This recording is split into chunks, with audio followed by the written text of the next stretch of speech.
我和梅雪都是容妃的陪嫁丫头，却选择了截然不同的两条路。她在容妃的举荐下成了皇帝身边炙手可热的新宠，我潜心学习，考上了上食局的女官。梅雪不理解我的选择，认为女官只是地位高一点的宫女罢了。她不懂我，我不想要荣华富贵，只想活出自己的人生。随着一场大雪，各宫的用炭量都翻了个倍。今年冬天，梅雪不必在耳房被冰的手凉脚凉了，红罗炭保准有她的一份，我由衷为她高兴。数月前，太后认为后宫妃子太少，想要大选秀女，为皇帝充盈后宫，开枝散叶。皇帝说，只从宗族世家里选几个合适的纳了就好。边境正在打仗，容妃的哥哥容慎将军也正在奋勇杀敌，此时不宜铺张。太后一想也是，遂作罢，然后千叮咛万嘱咐，一定要选品貌端正的。皇帝跑到容妃处，提及此事，感慨他们选的我都看了，都是些庸脂俗粉，连你这儿的丫头都比不上。我和梅雪都老老实实的站在一边装聋。容妃很敏锐，皇上是看上臣妾身边哪个丫头了？柳絮还是梅雪？容妃的哥哥容慎将军曾经是太子伴读，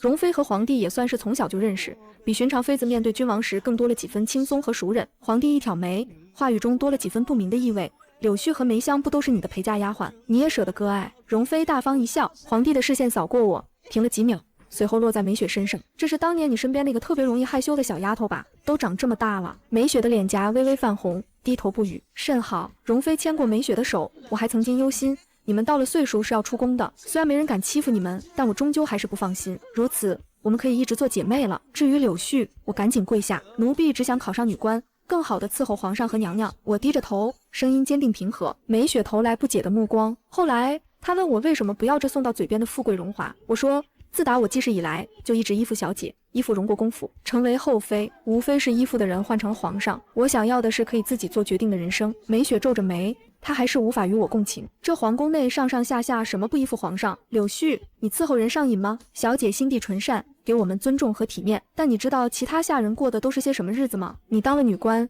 要面对的就不只是小姐，而是一群会吃人的猛兽。我平静反击，梅雪，你不应该强迫我走你认为对的道路，道不同不相为谋。梅雪气得哼了一声，不再理会我。梅雪是我带回荣国公府的，也是个冬天，小姐让我偷溜出府给她买梅花香饼。我在隔壁街的闹市第一次看见了梅雪，彼时的梅雪脏脏小小的，瘦得分辨不出来男女。天上正飘着雪花，她身上只裹着一件破破烂烂的单衣，漠然地看着前方。有人上去攀谈，哎大哥，这孩子是男是女？什么来历？怎么卖的这么便宜？哦，他。人牙子看了梅雪一眼，他们一家都在马老爷家干活，他爹娘手脚笨，搬东西时不小心把御赐的花瓶打碎了，两口子都让马老爷叫人打死了。剩下这个小丫头，马老爷说随便发卖了就是，要是卖不出去呢，死了也没事儿，一个丫头而已。一群人窃窃私语起来，要我说这马老爷也太……你买不？10两银子卖你？不买！我啪的一声把银票拍在人牙子面前，我要了。所以你这丫头不仅没把梅花香饼买回来，还给我带回来个小丫头。我低着头不语，银子都被我花光了，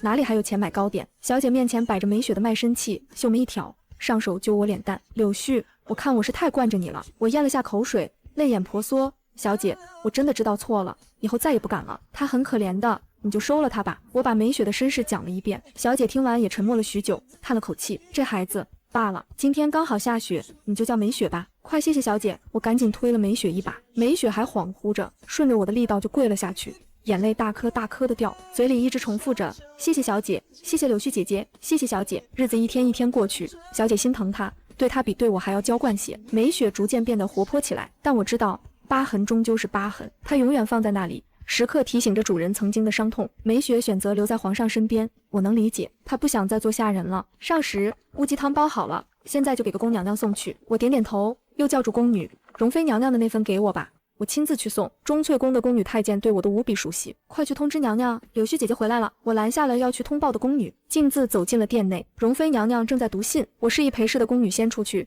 悄无声息地站在她身后。她轻叹一声，大哥来信说一切顺利，不久就能班师回朝，让本宫不必挂念，这是好事呀。可大哥一向都是报喜不报忧，战场上刀剑无眼，纵使大哥再英勇，也难免有个万一，本宫又如何能不担忧？我没再搭话。容妃后知后觉，抬起头，柳絮，你回来了。我笑眯眯地行了个礼，上食局刚煲好的乌鸡汤，给娘娘送过来尝尝。先不说乌鸡汤，你来的正好。容妃接过我手里的乌鸡汤，放在一边，拉着我一起看信。你看我这个大哥，想问你就直接问吗？装模作样的铺垫了一大堆，才在后面加上一句问柳絮安好，当谁看不出来呢？我浅浅一笑，没做声。柳絮，你可要跟我说实话，你不愿意被皇上内进后宫，非要去考什么女官，是不是因为我哥？容妃牵着我的手揶揄，她眼里闪着光芒，笑容灿烂，看起来还和我们在府里时没什么两样。荣慎这样惊才绝艳的人物，我是一丁点都不敢肖想的。自我记事起，就知道荣国公府的大公子是个天才。总角之年，他凭借一篇社稷论震惊满朝文武，也被皇上钦点为太子伴读。刚巧荣国公是太子太傅，彼时的皇帝也是个奇人，他觉得荣国公一大把年纪了，再带着儿子到皇宫来也怪折腾，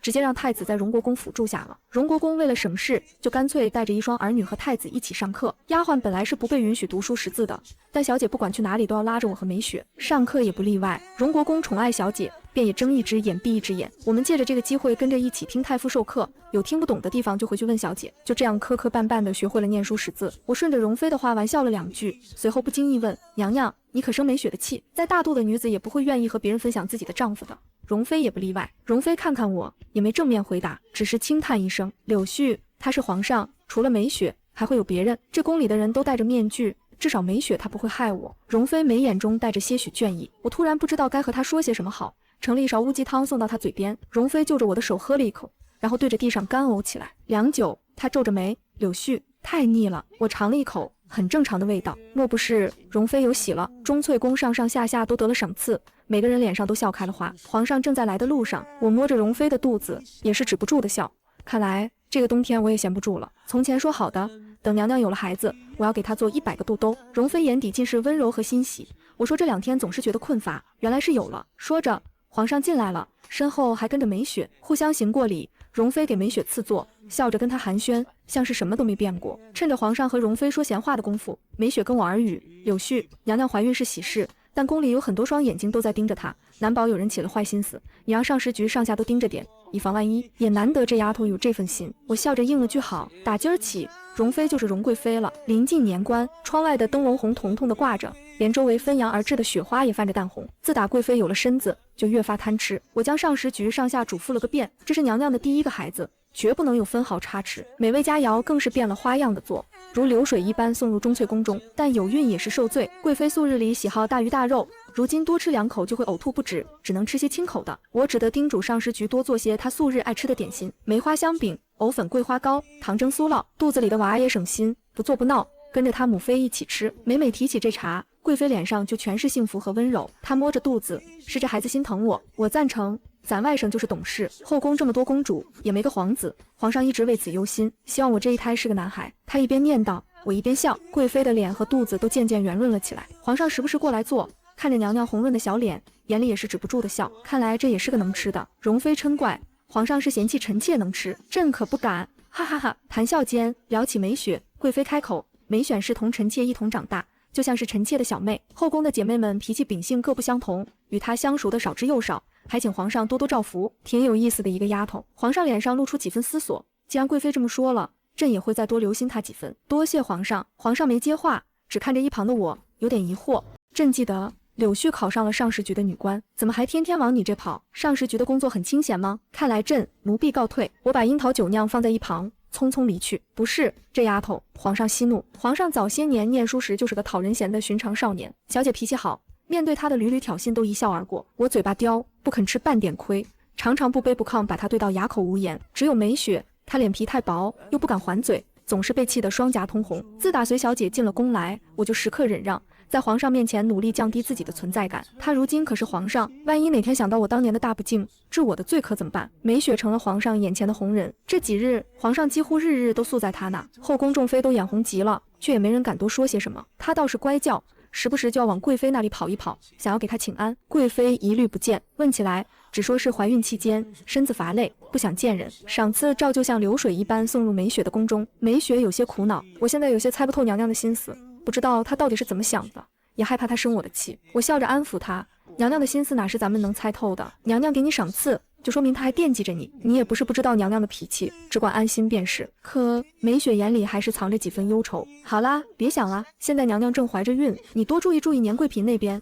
她平日里和娘娘就不对付，别趁机搞什么动作才好。美雪点点头，临走之前还顺走了我桌上的松子百合酥。我叹了口气，让宫女再给她送去一些新做的。贵妃的心情我能理解，她心里是惦记着美雪的，可又难免吃味，这都是小事。摆在眼前的头等大事是贵妃的胎。小孩子不经夸，前阵子刚夸完懂事，最近就闹腾起来。贵妃害喜害得厉害，吃什么吐什么，愁坏了我，也愁坏了上食局。上食，小厨房新来的厨娘叫方琴，说她会做一道竹荪芙蓉羹，在她的老家巴蜀，那是专门给害喜的孕妇吃的，兴许可以试试。我赶紧叫人把方琴请过来，是骡子是马，总要先拉出来溜溜。方琴是个靠谱的，竹荪芙蓉羹果真能缓解贵妃的害喜。听说前阵子让梅雪念念不忘的松子百合酥也是她做的，我终于松了一口气。前线来报，荣慎带领的军队所向披靡，大破敌军，现在就连民间都在传颂荣大将军的丰功伟绩，喜上加喜。想必娘娘现在已经乐开了花。年宴在即，上食局也愈发繁忙。近日，兴许是不满上食局对贵妃的特殊照顾，这里迎来了个不速之客。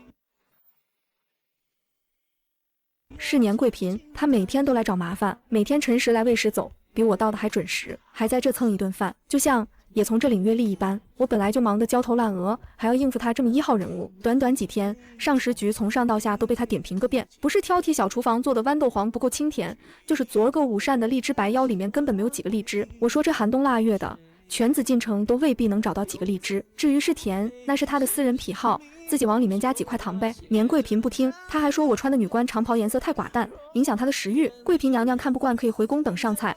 这次奴婢嘱咐小厨房往菜里少放点盐，给她咸的。不，你们上食局都快成贵妃的私人小厨房了，本宫要跟皇上告你们的状。年贵嫔悠悠地坐在灶台边上嗑瓜子，也没有要走的意思。她的贴身侍女小心翼翼地上一把包好的瓜子，被她推开，起来起来。本宫就是喜欢自己嗑，活脱脱一副地赖子的做派。那侍女吐了吐舌头，偷偷将一把瓜子塞进自己嘴里。我索性也不再管她，转身去忙自己的事了。梅雪啊梅雪，让她看着年贵嫔都看到我这来了，看得真好。正这样想着，梅雪进来了。年贵嫔看到她就像是一只炸了毛的猫，怎么本宫在哪你就在哪，你跟踪本宫，这话说的稀奇。我看了梅雪好几眼，她倒是淡定自若道，臣妾的姐姐在这里当差，臣妾出现在这里很正常吧？倒是听说娘娘日日来这，莫不是为了蹲守臣妾？年贵嫔气得小脸通红，你以下犯上，当心我治你的罪。倒是稀奇，这女流氓还会脸红。还没等梅雪说什么，年贵嫔一甩袖子走了。过了一会，她又返回来，松子百合酥也给本宫送几盘。年贵嫔走了以后，我问梅雪，怎么年贵嫔见了你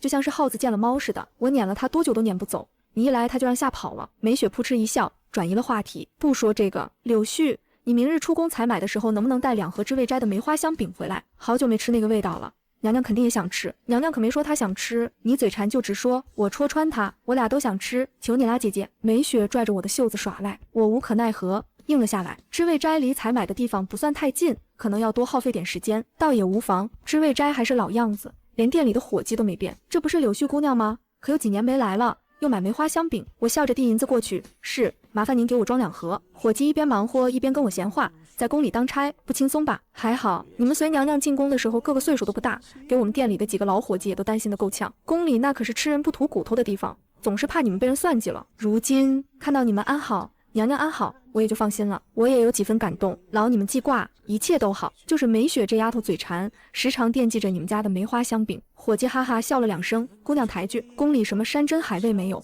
竟然还这么惦记着小店。我愣了一下，也顾不上再说什么，接过伙计打包好的梅花香饼就走了。向来是娘娘爱吃这梅花香饼，梅雪未曾对她表现出分毫偏爱，怎么今天偏偏就……我心里的不安愈来愈强烈，希望一切都是我多想了。上食局冷清极了，从里到外空无一人，好浓烈的铁锈味。今天杀猪了。从一直在我身边陪着侍候的宫女，再到整日在小厨房里忙碌的方琴，都不见了。可明明在我临行之前，他们还在笑着和我打招呼。方琴还说要吃我从民间带回来的桃片。人呢？人呢？一定出事了。梅雪也不再寝宫，能出什么事？娘娘可还安好？钟粹宫圣上的轿辇在宫门口停着，掌事的宁公公看见我，急忙劝阻：柳絮姑娘，万万不可！皇上这会子正动着气呢，您可千万别凑上去，当心连您一起发落了。我顾不得太多，直接拽住宁公公的袖子。公公一定知道发生了什么，还请公公告知1、2。宁公公的袖子被我拽得翻起，翻出半截别出心裁的香青草，针脚均匀，稀不漏底，密不透风，手法倒不像宫里用惯了的苏绣。宁公公一巴掌拍掉我的手，又把袖子翻回来，低声在我跟前道：贵妃娘娘的膳食被人动了手脚，孩子没了。皇上大悲，问责上食局，除了出门采买的你，上十局上下都被杖毙了，贵妃的孩子没了，上十局的其他人被杖毙了，我上十局上下几百号人，说杖毙就杖毙了，除了我没留一个活口。我后退2步，耳边传来刺耳的嗡鸣声，一瞬间天旋地转，再回过神来，发现自己正坐在地上。宁公公叹了口气，柳絮姑娘，快去歇息吧，不必担忧贵妃娘娘。梅雪姑娘在里面陪着呢。我浑浑噩噩地向宁公公行了个礼，向远处走去。梅花香饼咕噜噜的散落了一地，已然是不能吃了。从那日起，皇上对梅雪的宠爱更甚，连着几日都宿在了她的寝宫里，和宫上下都在看贵妃娘娘的笑话。孩子没了，宠爱也被昔日的身边人分走了。我不知道怎么面对贵妃，也没勇气去见她，只能在居所里浑噩度日。却有人先来见我了。年贵嫔翘着2郎腿，你住的这是什么破地方？堂堂正6品女官就住这，还赶不上我家的狗窝，待不惯就滚！你年贵嫔气得掉头就走。梅雪让我来找你，你不听就算了。我猛地站起身来，啪的一声把门关上了，说梅雪约我午夜时分在后花园小聚，我有太多问题想问梅雪了。为什么偏偏我走了，娘娘就出事了？为什么上十局上下都死了，只留我一个人苟延残喘？为什么在娘娘最需要人的时候，她偏偏成了皇上眼前的红人？她对得起娘娘的疼爱吗？见到梅雪后，还没等我将这些都问出口，她先怒气冲冲地开口了：柳絮，娘娘身边正是需要人的时候，你怎么不去？我静静地看着她，反问：你怎么不去？我倒是忘了，你如今是主子，是皇上跟前的红人，不用再侍候娘娘了。奴婢见了主子，是不是还得行个礼？梅雪的眼眶一下子就红了，她拽住我的袖子：柳絮姐姐，我不是那个意思。梅雪，发生了这么多事，娘娘的孩子没了，上十局上下这么多条人命，你不觉得应该先跟我解释一下吗？梅雪松开手，往后退了2步，讷讷道：我只是不知道怎么和你说。娘娘出事前一天，你知道我要出宫采买，却想方设法拖延我回宫的时间，你提前就知道会出事，是不是？我不确定。梅雪沉默了半晌，每次提到荣家和娘娘，皇上的神色都有些许不对劲。我只是不想把你牵扯进来，所以我语气颤抖：是皇上干的，他竟然对荣家和娘娘下手。皇上似乎觉得我和娘娘早已因为他貌合神离了，所以对我并未设防。我算了算日子，隔日就是除夕，若当真动手，大概也就在你采买那日了。姐姐，我没提前和你说，也是因为我不相信这件事真的会发生。是啊，我早该想到，荣国公府声势显赫，无人制衡，一家独大，少年将军荣慎更是功高盖主，卧榻之侧，岂容他人酣睡？皇上想必忌惮已久了，即便是祭群之交，那又如何呢？其他的不用梅雪多说了。我双唇颤抖，说不出一句指责的话。他觉得不可能发生，却害怕那1/1000的可能，情急之下只能先把我支开。他是为了保全我，只是可惜了上十局上下的几百位同僚们。我闭上眼睛，眼泪止不住地从眼角流出。梅雪哽咽着道：姐姐，我是陪着娘娘用了午膳的，每一道菜我都先是吃了一遍，谁知道毒下在了娘娘的碗里。这偌大的后宫中，皇上当真想下手，凭我也是拦不住的。不怪你，不怪你。我将梅雪搂在怀里，多日积压的委屈终于在梅雪心头爆发。她将头埋在我肩膀上，大哭起来。今夜寒月料峭，泛着惨白的光，娘娘清瘦了许多。听服侍的宫女说，她日日以泪洗面，看到我流泪，她却反过来宽慰我：柳絮，这宫里的路本就难走，我从进宫起就太过惹眼，背地里早就不知道得罪了多少人。这次没保住孩子，是我没用，我只是无颜面对皇上。原本说好要为他生个活蹦乱跳的小皇子的，我可怜的娘娘，她想破了脑袋，把她接触过的所有人都怀疑了一遍，却唯独没怀疑过自己的枕边人，她挚爱的夫君。如今我算是明白了，做帝王家的都没有心，不能让娘娘知道真相。我勉强扯出一抹笑：别担心，孩子还会有的，养好身体才是要紧事。娘娘摸摸我的头，声音温和：柳絮，我看你清瘦了许多，在上十局当差可还顺利？若是在那边待不习惯，就回来吧，钟粹宫永远是你的家。我的眼泪又涌了出来。娘娘，你不知道，上十局已经大换血了，原来的那批人除了我，没留一个活口。做帝王家的手段何其残忍！顺利，我吸吸鼻子。方琴这几天告假了，新厨娘做饭也很好吃，只是口味可能会换，不知道合不合娘娘的胃口。我哪里还有心思挑这个？娘娘失笑，大哥就要回来了，也不知道他有没有受伤。可惜我被囚禁在这深宫里，怕是很难同他见上一面。我有办法。我握紧容妃的手。翌日，我提前躲在了宣政殿的石柱后面。荣慎昨个回朝，今日必然入宫面圣，而我只需要在退朝的时候吸引他的注意就好。日头正好，将宣政殿前的几根石柱都照得反着亮光，陆陆续续的开始有身着朝服、头戴发冠的臣子走出来。我在远处远远的瞧，一眼便认出了荣慎。他一袭暗紫色直多朝服，黑发高高竖起，身姿挺拔如松，嘴角噙着笑，没人能猜出他是整日在战场上厮杀的将军。道文气得像个书生。荣慎正被一群人簇拥着走出大殿，待他们一行人走近，我背靠石柱，将2指合拢置于唇边，舌尖微卷，吹出2声清脆的鸟鸣。奇怪，这寒冬腊月的，哪来的鸟？有人奉承，不得了啊！荣将军凯旋而归，就连这鸟都赶着来道贺，似乎没人起疑。没听到荣慎搭话，一行人渐行渐远。很快，殿外就空无一人了。过了很久，就在我靠着柱子快要睡着时，隐约听见2声鸟鸣，和我刚才所吹的如出一辙。我一个机灵醒了过来，荣慎正站在不远处含笑看着我。当年教你吹鸟哨，你死活不肯学，没想到自己偷偷练会了。荣慎站着看我，神情中有几分茫然。钻狗洞，我轻手轻脚地钻过去，在另一边催他，快点，娘娘还等着。荣慎顿了一下，还是弓起身子爬了过来。爬完，他感慨，许久未曾有过这种偷鸡摸狗的感觉了。什么毛病？这人即便是身着太监服，荣慎也养眼得很，我却犯起了难。这样的身高，这样的气质，谁会信他是个太监呢？你别站这么直，身子弓起来一点。荣慎很听话的照做了，没让你低头。想想你刚才钻狗洞时候被什么感觉？对，再弯一点，最好翘个兰花指，一定要把头低好啊，别让人看见你的脸。跟紧我。好，一路上有惊无险，到了钟粹宫，许是因为皇帝有小半月没来，钟粹宫不复往日的热闹，竟显得萧瑟冷清。娘娘心里寂寞，却也不肯怨恨皇上，直到皇上定然是因为他们那死去的孩伤了心。好在荣慎回来了，至亲重逢的欢喜或许能让娘娘暂忘丧子之痛。娘娘见到兄长的第一眼就绷不住了，泪珠从眼眶中簌簌流出。荣慎愣了许久，扭头问我，柳絮，娘娘清瘦了许多，可是在皇上那受委屈了。还没等我搭话，荣慎就气急要走，敢让我妹妹受气，我找她去。可娘娘急忙拉住她，皇上对我很好，只是我太久没见你，一时间有些控制不住情绪。荣慎上下细细打量着他，眉心拧起来，又很快舒展开来。哥哥，你说了多少次了，不能老是挑食，营养均衡，身体才会健康。谁也想象不到，战无不胜的荣慎将军在亲妹面前竟是个啰里吧嗦的老妈子。我捂着嘴在旁边偷笑。宁公公，宫女惊呼，娘娘可在里面？皇上听说娘娘茶饭不思，特意差奴才送些燕窝，以抚慰娘娘丧子之痛，请姑娘为奴才通传一下。我心里咯噔一下，暗暗看向荣慎，荣慎脸色阴沉的可怕。娘娘推推他，小声道，哥，你先躲起来，一会我再跟你解释。柳絮姑娘也在。宁公公看见我不甚意外，我向他见礼，这些燕窝还请娘娘好好服用，皇上让奴才转告娘娘，孩子还会有的，凶手也在追查，相信很快就会水落石出，还娘娘一个公道。屏风后传来当啷一声，宁公公很敏锐，什么声音？我走到屏风后面，狠狠瞪了一眼荣慎，拿起扇子敲他2下。这可是娘娘最喜欢的花瓶，你怎么干活的？新来的太监毛手毛脚的。宁公公见笑了。宁公公并未多言，把燕窝放下就回去复命了。荣慎此时也明白是怎么回事了，满脸怒容，竟然让我妹妹受这么大的委屈，我找皇上去。可贵妃哭笑不得，皇上说了，此事还在调查中，你去了有什么用？那也是他的错，他当初纳你为妃，可是向我保证过会好好待你。今日我一来，看到这里一片冷清的光景，便知他没有做到。娘娘辩不过他，端起手上的燕窝，低头想喝一口，不能喝，谁知道这里会不会有什么不该有的东西？我下意识地伸手抢夺，失手打翻了贵妃手里的羹匙。贵妃有些疑惑，却还是松了手。娘娘，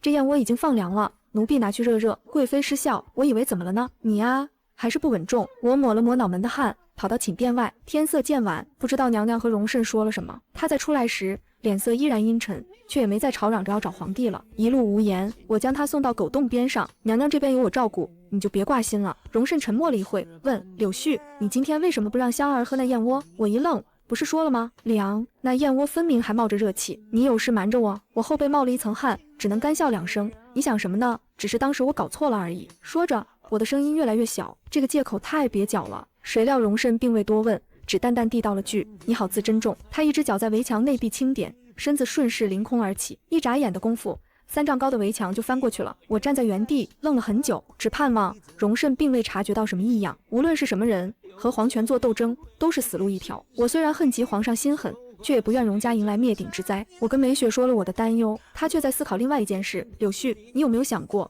皇上怎么对娘娘下的手？他是皇上，想下手自然有千百种办法。不，纵然他是皇上，但这件事见不得光，皇上不愿让人知道，仍然只能从暗处下手。大将军来探望娘娘的事情并未走漏，说明钟粹宫内部没问题，那有问题的只能是上食局。我下意识反驳，不可能，上食局的人已经都被处死了，我托人调查过，除去我共301颗人头，一个活口都没留下。梅雪深深地看着我，我的后背逐渐蔓延上森森寒意，除非那个帮皇上做事的工人也在这301号人里。死无对证，也对，皇上连自己的亲生骨肉都能下手，又怎么会在乎区区几个工人的性命？我脸色苍白，说不出话。梅雪的笑容中带着几分苦涩。柳絮，即使你没告知大将军娘娘小产的真相，就会平安无事吗？皇上忌惮荣家已久，早晚会有下手那天的。娘娘逃不掉，我也逃不掉，这后宫是个吃人的地方，纵然我做了主子，也没有决定自己命运的权利。明天会怎么样，谁都无法预料。梅雪惨然一笑，眼底是说不清的哀伤。柳絮，你跑吧，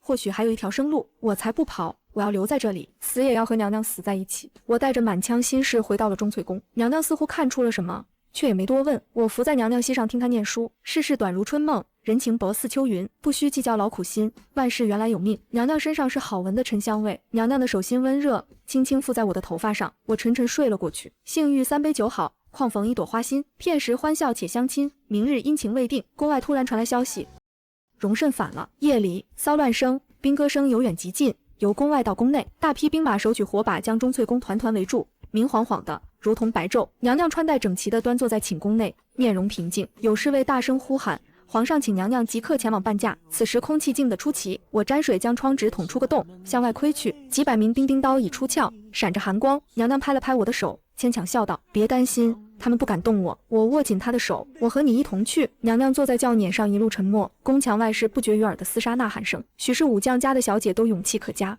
娘娘眼里没有恐惧，方才围在宫外的侍卫都举着火把紧随其后，满脸肃穆。风吹火炬，烈烈作响。宣政殿内，皇帝已等候多时了。梅雪站在他身后，面上没什么表情。娘娘下跪行礼，背脊却挺得笔直。她微微笑着，还似往日般亲切。爱妃快看，朕提了4个字。她从容坐在书案前，洁白宣纸上墨迹未干。宁公公将字呈上来，功拜垂成。娘娘看见这4个字，登时面色苍白，她泪眼婆娑，颤声问皇上：荣氏一族忠心耿耿，您何至于此？若您忌惮荣家事大，吩咐一声便是。臣妾父母兄长都不会贪恋富贵荣华，放他们告老还乡，岂不是皆大欢喜？皇帝手中毛笔一顿，一滴墨落在宣纸上，渲染开来。他没正面回答娘娘的问题，只是将目光移向我，似在回忆昔日在太傅府内念书，你身边这个丫头最是伶俐，怎地不说话了？从只字片语中，我也逐渐明白过来，今日荣慎起兵造反之事，也是皇帝一手策划，目的就是名正言顺地彻底拔除荣家这个心腹大患。为此，他不惜谋害亲子，算计发妻。我至今日已是死到临头，也不再收着，索性破口大骂起来。什么皇帝，我看是忘恩负义的白眼狼罢了。你怎么对得起昔日老爷对你的教导之恩？枉费少爷拿你当亲兄弟，枉费我们家小姐对你一往情深。我心里憋闷已久，全然不顾皇帝逐渐冷下去的脸色，接着大骂：早知如此，就不该在先皇驾崩的时候扶持你上位。你还记得你被你那几个哥哥欺负的有多惨吗？你这个狼心狗肺的东西，要不是老爷你……我眼前一花，银光一闪，一柄长剑就架在我的脖子上。皇帝咬着牙：你再说一句试试。脖梗上一阵刺痛，我垂眼一看，殷殷鲜血正顺着剑身滴落到地上。梅雪惊呼一声，赶紧跪下求情。柳絮失言，还请皇上饶恕。娘娘望向皇帝，目光悲凉：我一早便知我们的孩儿是你一手葬送，只是你不肯见我，也没机会当面问问你，当真就如此狠心？皇帝沉声道：为君者岂能缠于儿女情长？香儿，若是你肯，朕依然待你如初。你调教身边人很有一套，梅雪很得朕心，还有你身边的柳絮，你们感情深厚，你若同意，朕不计较他失言，一同纳了便是。朕一言九鼎，不会因你家人的事降罪于你。我惊得不知该说些什么好。娘娘本就身体亏空，此时更是浑身颤抖，几近站不稳。我赶忙扶住她。娘娘眼神凄楚，正要说些什么，却听门外的侍卫急急来报：皇上，荣慎及其家人已就擒，只等皇上下令处决。娘娘脸色惨白，冲到皇帝面前苦苦哀求。皇帝摆摆手，充耳不闻，砍了便是，谋逆罪无可恕。但朕念荣慎平定边塞有功，仍以将军之礼葬他。至于其家人，女眷发配充军，其余男丁秘密处决，对外只说病逝。侍卫领命而去。娘娘逐渐安静下来，一双眼睛死灰一般看着皇上。皇帝不去看他，只道：香儿，你别怪朕决绝，荣家只要有一人活着，朕便寝食难安。我对皇上恨之入骨，只恨不能骂得再脏些，再狠些。却听娘娘扑哧吐出一口鲜血，一头倒了下去，气若游丝。我呼吸一滞，赶忙将她搂进我怀里。她倒在我怀里，手掌轻抚我的脸，眼里没有丝毫求生的欲望。柳絮，便让我死了。我什么话都说不出来，只能拼命摇头。皇帝愣了半晌，才吩咐工人去请太医。梅雪冲过来，扑通跪下，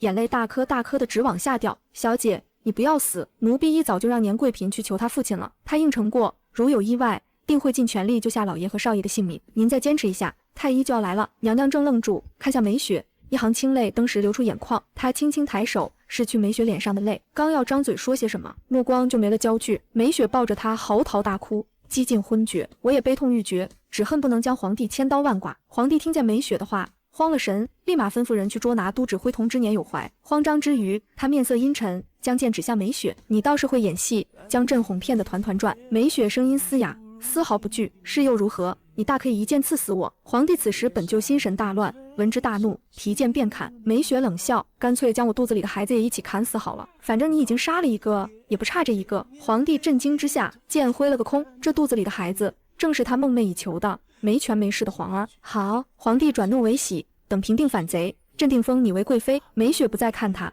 闭上眼睛，宁公公恭谨地弯着腰站在皇帝身后。我的一颗心始终悬着，原以为今晚必死无疑，却有了年有怀这个变数。纵使希望渺茫，但我和梅雪都暗暗祈祷奇迹发生。现在能做的只有等待。许久，殿外马蹄声又起，皇帝猛地起身，似觉失态，又复坐回去，只牢牢盯着门扉，手中长剑握得很近。许久，他吩咐道：“去，把柳絮给我带来。”梅雪死死挡在我身前，却被侍卫一个手刀砍晕。我不敢轻举妄动，只能走了过去。留得青山在，不怕没柴烧。知道我为什么一直不杀你吗？做皇帝的心理素质果然强大，生死未卜还要同人聊闲。我很老实，毕竟他的剑还横在我脖子上。奴婢不知。皇帝意味不明地笑了一声，颇有些破釜沉舟的意味。荣慎似乎格外亲眼于你，连家书中都对你百般提及，你或许能起到大用处。我关心的是另外一件事，你真不要脸，竟然偷看娘娘的书信。皇帝掐着我脖颈的手紧了紧，刚要说些什么，大殿的门就被一脚踹开，为首的是个陌生面孔。我的心瞬间凉了半截。皇帝看见他，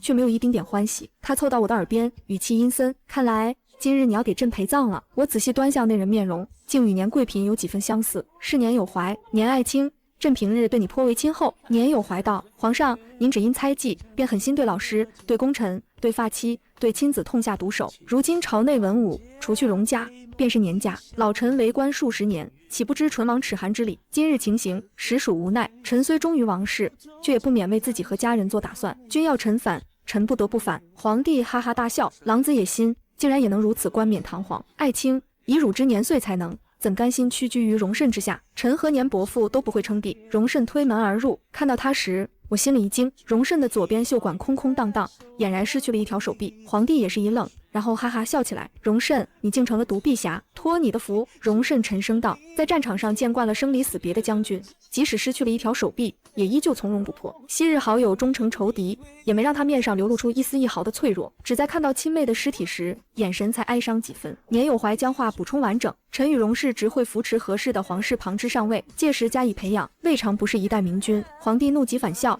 以我做要挟，逼迫荣慎退兵，否则便拉着我一起赴死，俨然已经把我当成了他的最后一张底牌。我只在心里叹息，他和荣慎相识多年，却还没有我了解荣慎。或许他对我是有那么一丁点说不清楚的情愫，却绝无可能为了我抛下他谋算已久的大事。谁知荣慎却慌了神，警告皇帝莫要冲动，甚至当场和他谈起条件来。讨价还价之际，我身后传来扑哧一声，那是刀剑刺入血肉的声音。我来不及细想，趁着皇帝吃痛失神之际，匆忙拾起他掉落在地上的宝剑，反手向后刺去。又是扑哧一声，猩红的液体溅了我一脸一手。我想到娘娘的死状，仍觉不够解恨，拔出宝剑，连捅数十刀，直到皇帝变成一个血人，彻底没了气息。倒下的皇帝身后，赫然是拿着短刀的宁公公。我惊讶道：“你？”荣慎上前来卸掉我的剑，低声向我解释缘由。宁公公是方秦的老相好，他们都自蜀地而来，情谊深厚。皇帝不由分说杖毙了300来号人，方秦就是其中之一。宁公公本就孤苦伶仃，方秦这一去，他在世上再无亲人，只想报仇。后来他和荣慎合作，里应外合，在皇帝背后捅出了最关键的那一刀。我想到宁公公袖子上走线别致的香青草，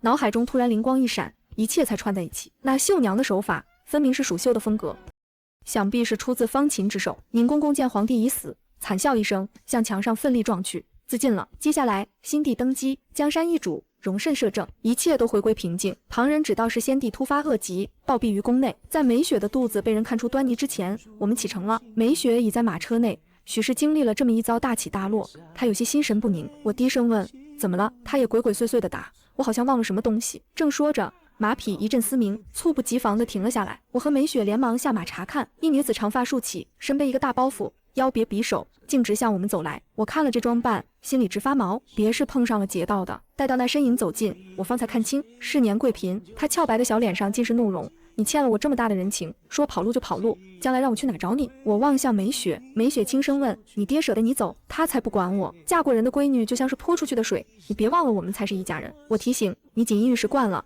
到时候别哭鼻子。年银哼的一声，把包袱丢上马车。你以为我带的都是什么？少啰嗦，快走吧，到时候我们开一家糕点铺子吧，我出资，柳絮负责做糕点，梅雪负责伺候我。梅雪没看他，却轻轻应了一声。我提问，为什么是我做糕点？那你也可以负责伺候我。你想得美。临行前，我向荣慎道别，他却向我求婚。柳絮，我心悦你，若你不嫌弃我断了一只手臂，我想聘你为我唯一的妻，从此富贵荣华，生死与共。我看了他许久，才笑着摇头。荣慎，我在意的从来都不是这些，我眷恋的已经化作春风，渐飞渐远。我是他在这世间的遗留物。江南的暮春总裹着一层湿漉漉的暖意，青石板路被春雨润得发亮，巷口的老槐树抽了新枝，粉白的槐花落在眼角，粘在窗棂上，混着糕点的甜香，飘出半条街去。巷尾那家挂着知雪斋木牌的小铺子是这镇上最热闹的去处，铺子里的案台擦得锃亮，竹制的蒸笼落得老高，白雾腾腾的往上冒，裹着梅花香饼的甜，藕粉桂花糕的清，松子百合酥的酥香，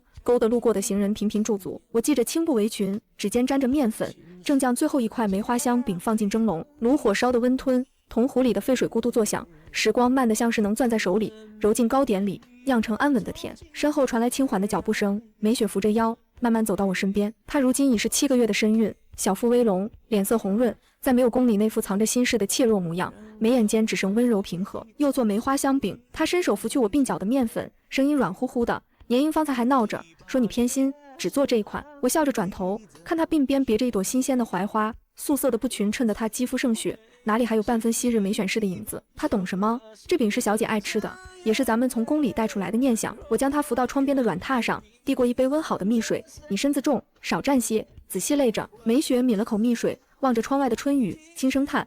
有时候恍惚间还以为自己仍在钟粹宫，听娘娘念诗，看你在小厨房忙前忙后，可转头看见这是井烟火，才知那些刀光剑影、深宫诡谲都已是上辈子的事了。我心头一软，自京城一别已是半年，我们舍弃了所有荣华，带着年营这个拖油瓶，一路南下，选了这座无人时的我们的江南小镇，开了这家小小的糕点铺。年营贤宫里的规矩鳖们，贤侯府的束缚凡人，拎着包袱就跟我们跑了。如今是知雪斋的大掌柜，实则只会收钱、吃点心，跟街坊邻里拌嘴，活脱脱还是那个骄纵率真的年贵嫔，半分没变。正说着，铺门被猛地推开，年英挎着一个竹篮，风风火火地闯进来，发间还沾着雨珠，一进门就嚷嚷：柳絮，梅雪，我买了新鲜的莲蓬和菱角，晚上做菱角糕好不好？还有啊，街口的王婆又说我是娇生惯养的大小姐，不会做生意，我可跟她辩了半天。她把竹篮往案台上一放，顺手拿起一块刚凉透的松子百合酥塞进嘴里，鼓着腮帮子，一脸得意。我无奈地摇摇头，你这掌柜当得比皇上还清闲，我出钱了呀。年英理直气壮，我爹给我的私房钱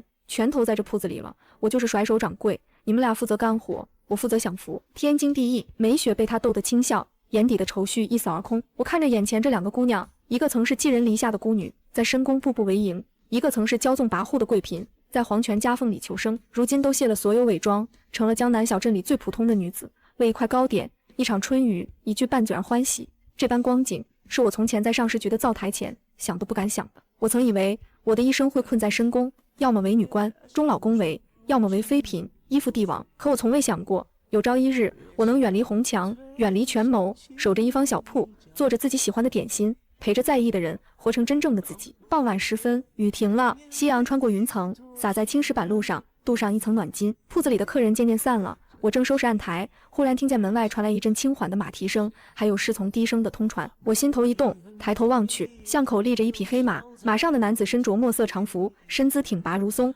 只是左袖空空荡荡，被风轻轻拂起。是荣慎。他翻身下马，步伐沉稳地走进铺子，目光扫过案台上的糕点，最后落在我身上，眼底漾开一抹温和的笑意。半年未见，他褪去了摄政王爷的威严，少了几分铁血杀伐，多了几分温润沉静，只是那道断臂的痕迹依旧刺目。柳絮，他开口，声音还是记忆里那般清朗。路过江南，特意来看看你们。年英一见他，立马收起骄纵，规规矩矩地行了个礼，毕竟是昔日的大将军，他总归是怕的。梅雪也起身行礼，被他抬手拦住，不必多礼，这里不是京城，无需规矩。荣慎的目光落在梅雪的小腹上，轻声问：身子还好？劳将军挂心，一切安好。梅雪温婉应答。我端过一杯新沏的茶，递到他面前，指尖不经意触到他的手背，依旧是温热的，只是少了几分战场上的冰冷，多了几分烟火气。将军怎么会来这里？我问。新帝已能独掌朝政，我交了兵权，四处走走。荣慎接过茶，浅啜一口，目光落在案台上的梅花香饼上，还是当年的味道。我心头一涩，他记得在荣国公府的日子，记得小姐爱吃的梅花香饼，记得我偷偷跟着他学吹鸟哨，记得所有被申公权谋碾碎的旧时光。那日在京城，他向我求婚，说愿以断臂之身许我一世富贵荣华，生死与共。我摇了头，不是不爱，是我想要的，从来不是依附于他的气味，不是荣家的荣光，是属于我自己的人生。我眷恋的是荣国公府的旧时光，是小姐的温柔，是年少时的纯粹，可那些都已随风而逝。我留在江南，不是逃避，是选择，选择做柳絮，而不是谁的附属。荣慎似乎看穿了我的心思，没有再提旧事，只是轻声问，在这里过得安稳？安稳。我点头，眼底是真切的欢喜。每天做点心，看客人吃得开心，听他们说家长里短，比在宫里自在百倍。他看着我，眼底的温柔愈发浓烈。你开心便好。那晚荣慎留在镇上的客栈，没有多打扰我们。临走前，他递给我一个锦盒，里面是一只玉兰花簪，样式素净，和我当年做女官时戴的那只一模一样。当年在荣国公府，你总说玉兰花干净，留着吧。他顿了顿，又道：京城的事都已了结，荣家的仇，小姐的冤都昭雪了，你们在这里只管安心过日子，无人会来打扰。我握着锦盒，指尖发烫，想说些什么，最终只化作一句：将军保重。他笑了笑，翻身上马，黑马踏着夕阳，渐渐消失在巷口。年英凑过来，戳了戳我的胳膊：柳絮，你真不跟他走？他可是摄政王爷，对你一片痴心，多少人求都求不来。我将玉簪插在发髻上，望着远方的落日，轻声说：我要的不是王爷的王妃，是能自己掌勺，自己做主的柳絮。他懂，所以他不会逼我。梅雪轻轻握住我的手，眼中满是理解。我们都曾在深宫里失去过自我，如今好不容易寻回，怎会再轻易交出？入秋之后，梅雪诞下了一个女婴，孩子生得白净，眉眼像极了梅雪，又带着几分容妃的温婉。梅雪给她取名念香，纪念那位一生温柔却惨死深宫的小姐。念香的百日宴办得简单又热闹，街坊邻里都来道贺，送了红布、长命锁。小小的知雪斋里挤满了人，欢声笑语不断。我做了满满一桌子的点心，梅花香饼、藕粉桂花糕、竹荪芙蓉羹，都是小姐爱吃的，也是我们曾经在宫里最念想的味道。年英抱着念香，爱不释手，嚷嚷着要做孩子的干娘，以后护着她，不让她受半分委屈。梅雪抱着孩子，眼底是初为人母的温柔，泪水落在孩子的襁褓上，是欢喜也是释怀。我站在灶台前，看着眼前的光景，忽然想起那年冬天在京城的闹市，我用10两银子买下了孤苦无依的梅雪，想起在荣国公府，小姐给她取名梅雪，想起在上食局，几百条人命一夜之间化为乌有，想起宣政殿里血溅当场，小姐离世，皇帝伏诛，那些刺骨的血，那些锥心的痛，那些生死别离，都在这一刻被江南的烟火气慢慢熨贴。又到了冬天，江南的雪不如京城的大，细碎的雪花飘落在眼角，落在知雪斋的木牌上，轻轻柔柔，无声无息。铺子里烧着暖炉，铜壶煮着热茶，案台上摆着刚做好的梅花香饼。梅雪抱着念香，坐在暖炉边，给孩子唱着轻柔的歌谣。年英裹着厚棉袄，啃着松子百合酥，抱怨着江南的冬天太冷，不如京城的暖炉舒服。我坐在窗边，看着窗外的落雪，手里握着那只玉兰花簪。雪落之意，故人归期。小姐，你看，我没有成为依附谁的女子，我做了上食局的女官，守过你的胎气，报了你的仇，如今开了一家小小的糕点铺，做着你爱吃的点心，陪着梅雪，陪着年莹，活成了自己想要的样子。梅雪也没有再做谁的宠妃，她成了一位温柔的母亲，守着自己的孩子，安稳度日。我们都走出了那座吃人的深宫，摆脱了命运的枷锁，在这江南小镇寻到了属于自己的人间烟火。雪花轻轻落在窗棂上，融化成水珠，缓缓滑落。我拿起一块梅花香饼，咬下一口，甜香弥漫在齿间，还是当年的味道。年英嚷嚷着让我再做一笼，梅雪笑着劝他慢些吃。念香在襁褓里咿呀呀，暖炉的温度裹着糕点的甜香，漫满了整个小铺。原来这世间最好的归宿，从不是荣华富贵，不是权倾朝野，而是雪落之时，有暖炉可依，有故人相伴，有心事可安，有自我可活。那些在深宫里错过的、失去的、遗憾的，都在这江南的烟火里得以圆满。雪落无声，岁月温柔，此生足矣。